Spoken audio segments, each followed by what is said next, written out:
Congratulations. Thank you. Over here. So how does it feel, first of all, to not just get a win, but to be back in the octagon? I'll tell you what, it feels amazing. I feel like I was telling all the other people who were doing interviews before, I feel like I'm at high right now because it's been so long. It's been a year and a half of just not being able to fight. Had to get double elbow surgery, then the pandemic hit, then the fight fell through, and now we're here.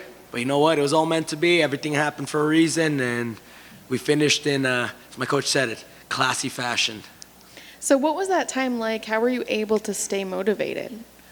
Hey, it's as an instructor, look, I teach at my gym in Bayside, Queens, Tiger Showman's Bayside, Queens, and what we teach is never give up, right? And we all hit adversities. We all hit certain points in life.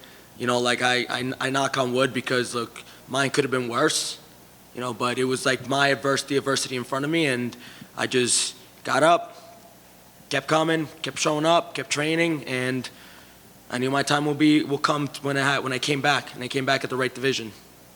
And were you worried this fight week that maybe something would happen? I mean, with all that luck and all that, or bad luck, I guess. Were you worried, or was there a feeling of this is happening, is this real? Not at all. Going into this, I was just in a whole different mindset, and I was just focused. I'm like, let's get this. Let's come back strong. Now, with the performance, was there anything about your opponent that surprised you?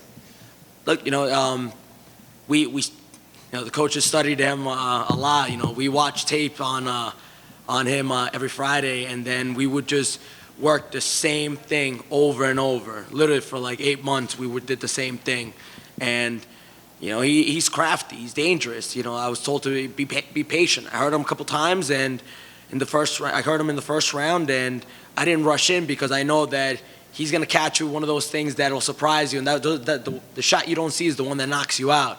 So I just stayed calm, collected, and then heard him a couple times, heard him to the body, and then when I hit him again with the left hand, hit him a couple more times until the ref stepped in.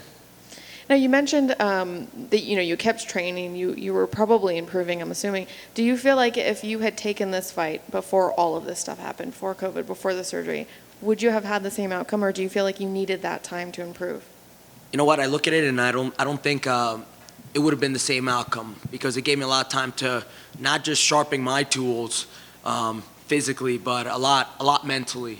You get to really sit back. You get to really observe. You get to really it's like most people say step out of the box. I was just like I took like a 100-mile hike just to see what was going on and what could I do better. How can I improve? And just really focus on a lot of the mental aspect of it.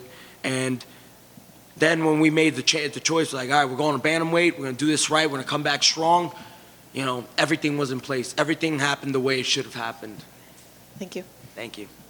Julio. What's up? Good. What's up, man? Congratulations.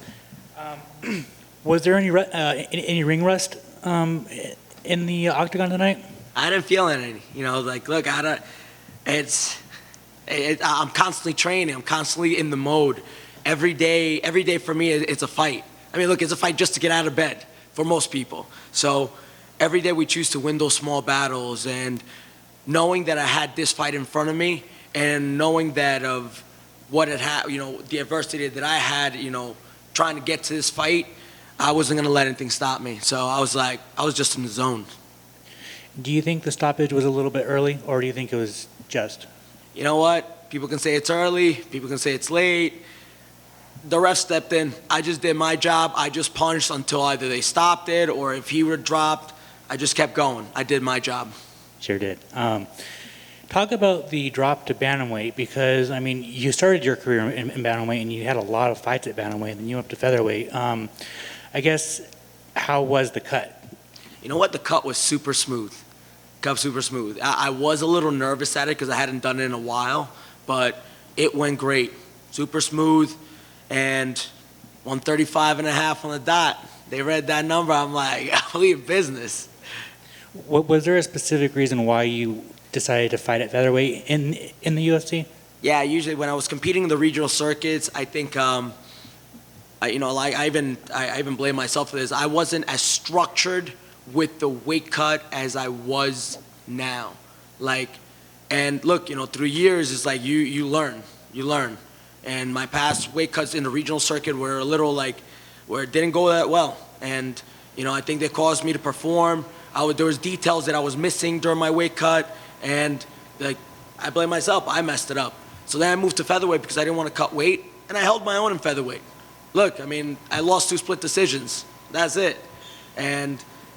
But then I'm like, I got to go back to the weight class that I'm supposed to be in because you clearly see it. I had to fight a 6'1" guy. Even the guy that was shorter than me was still bigger than me. That's how crazy. I'm like, it's wild. So everyone's a lot bigger than me. I feel like, I just had to go to the natural weight class that I should have been in a very long time, from the very beginning. And finally for me, is there anybody that you want next? Nobody in mind. Whoever I'm deserving of next, that's who I'm going to get. I'm just focused on healing this thing up, getting back to training, get back on the horse. I want to stay active this year. I know a lot of the cards are full, so hopefully, September, October. There's rumors of November coming back to New York. But if that doesn't happen, at least 2 more fights this year. I want to stay active. Do you want on that? Do you want on that New York card? Hell yeah, I'm from New York. Awesome. Congratulations. Thank you. That's it. Nobody? Congrats on the win, Julio. Thanks, man. You had to be patient to get back in there, obviously, but I saw a little bit more patience from you tonight. Yeah. Is that true? My look that you put the punches together, fought off your jab, didn't go crazy, really. Yeah. I had to be patient because he's crafty and he'll hit you when you don't expect it. So if I was to just rush in, he would have caught me with. I think he hit me with a couple of check hooks. Not sure. I don't remember. Probably, but he's crafty like that. He's setting traps because he's long. So the moment I just rush in, that's where I'm going to get caught. So I had to be patient. Hurt him a couple times. Second round, hurt him again, and then just went in there for the finish. And walk me through that finish, please, because a lot of guys can just throw, but you were, scientific with the approach. Yeah, that's exactly what me and the coaches work. Those guys sitting right there, Team Tiger Showman's baby. We came up with a plan and just be strategic, mix it up with them. I started with the hands, threw some low kicks, threw some front kicks. I was going to go in for takedowns, but he was a little based out, and I'm like, let me not. I wasn't feeling it there, but then I just kept going. Kicks, hands, and then when I saw the opening, hit him with a 1-3-2, boom, and then just kept hitting him, and the ref stepped in. Congrats on the win. Thank you, sir. Thank you. All right. Guys, have a great day. Thank you.